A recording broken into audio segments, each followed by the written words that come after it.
Hi, I'm Beth Post. I'm a member of the board of directors for the Sacramento Ballet, and I'm here today with Billy Novick, who is the composer and conductor and clarinetist for the music for the Great Gatsby here, opening night tonight. So I wanted to ask a couple questions, Billy. Sure. So tell me how it is you got involved with creating a score for a ballet. What possessed you to do that? Well, this is a great story, actually. Okay.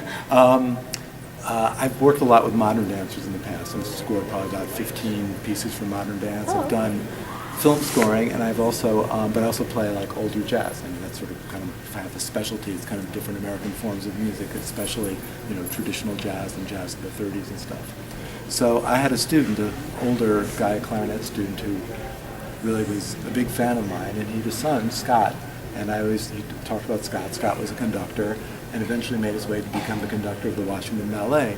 So one day my student, Mort Speck, got an email from his son Scott and was like, "Dad, what's the typical orchestration for a 1920s jazz group?" And his father, Mort, sent it over to me naturally to ask my opinion. And I'd never met Scott, although I'd followed his career through his father. So I wrote back and said, "Hey Scott, good to finally touch base with you. This is what you usually do, blah, blah, blah, blah." And then, you know how in an email you can't tell if someone's joking? So I said, "Hey, do you need an arranger?" And he goes, "Yes." And that was it. There you go. That was, and then I met Septime, the director of the Washington Ballet. I said, well, I should meet him. And I said, my brother lives in Washington. I'm from Boston. I said, well, look, Septime, the worst comes to worst, if I come down there and it doesn't work out, I'll consider it a visit to my brother, and you don't have to even reimburse me or anything like that. Oh, there you go. Yeah, and he said, no, sometimes arranged marriages are the best. And it worked out great. So what is it like to compose for dance movement when it's so intricately woven, music and dance together? Well, the secret is that they choreograph to the music. Uh-huh. I've done it the other way around sometimes, and it's a total nightmare. So that's right. So we had the music in place first. Yes, and yeah.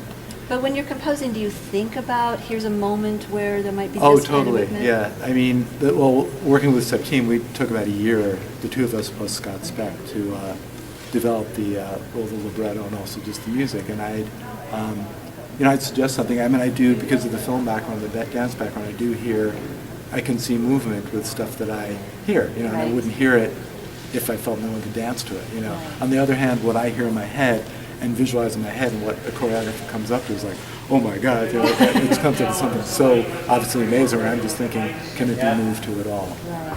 Now, Ron Cunningham, Yes? the artistic director, actually, I guess, commissioned you to add some more music because we wanted to move it to a fuller length ballet. From the previous like? version.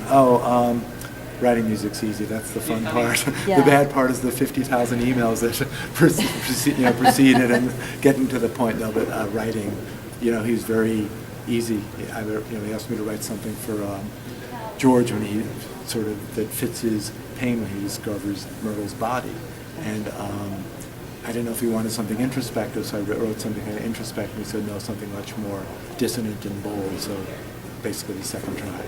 Go. Sometimes, yeah. So, and the other piece was an arrangement for a tap dance, which is fun. It looks great. That was a lot of fun. So it's just generally the thing that's kept me doing this is that it's certainly not the finances, but the fact I can do it. I can write really quickly and I don't think when I write it's particularly great or anything. Well, I don't think it's great, but it gets the job done. It happens really, I can do it without if I had to spend a lot of time on the writing, if the writing was tedious, it'd be like, what am I doing this for? Never mind. Yeah.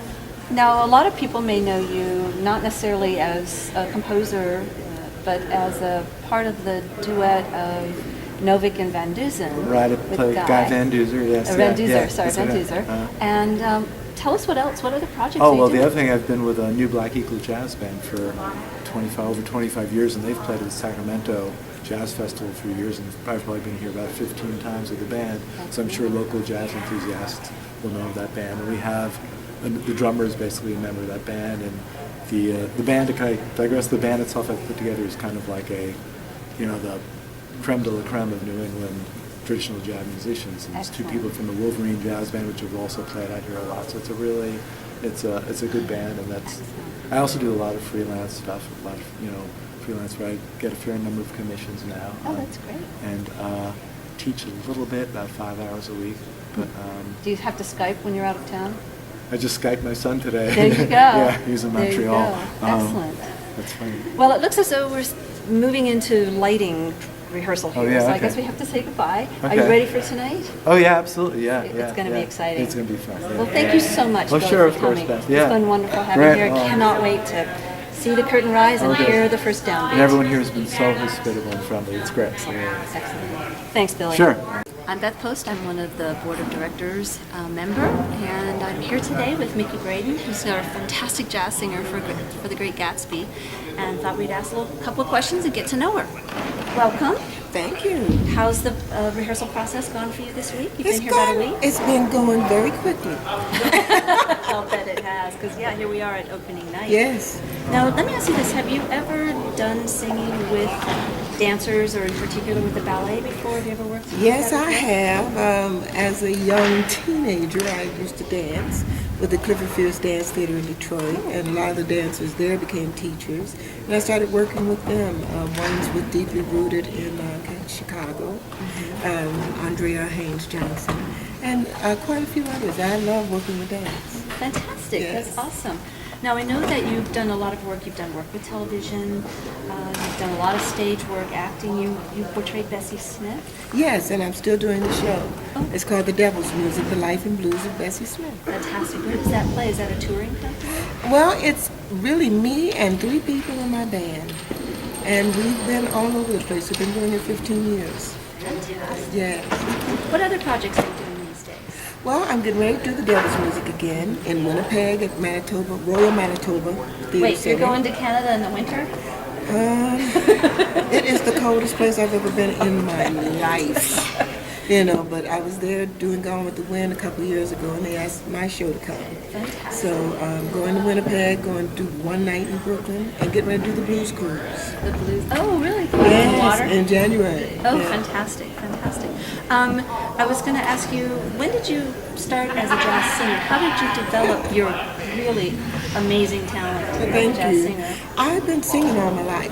My mother was a musician. My father was a choir director and singer. My grandmother sang.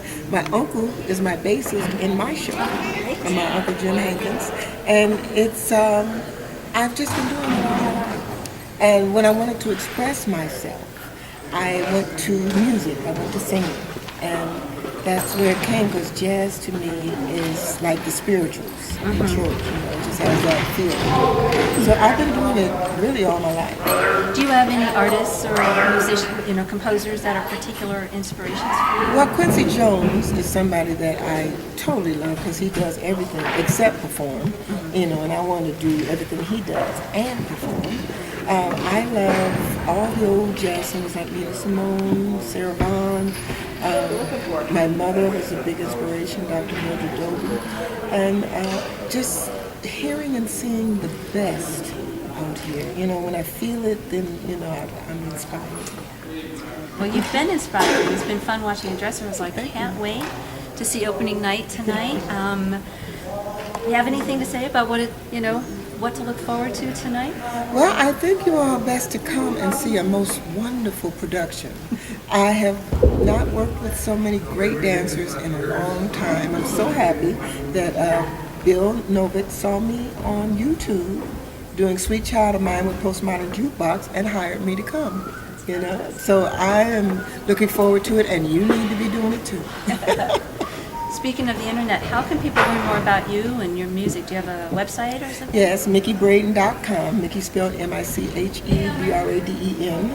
And thedevilsmusic.biz.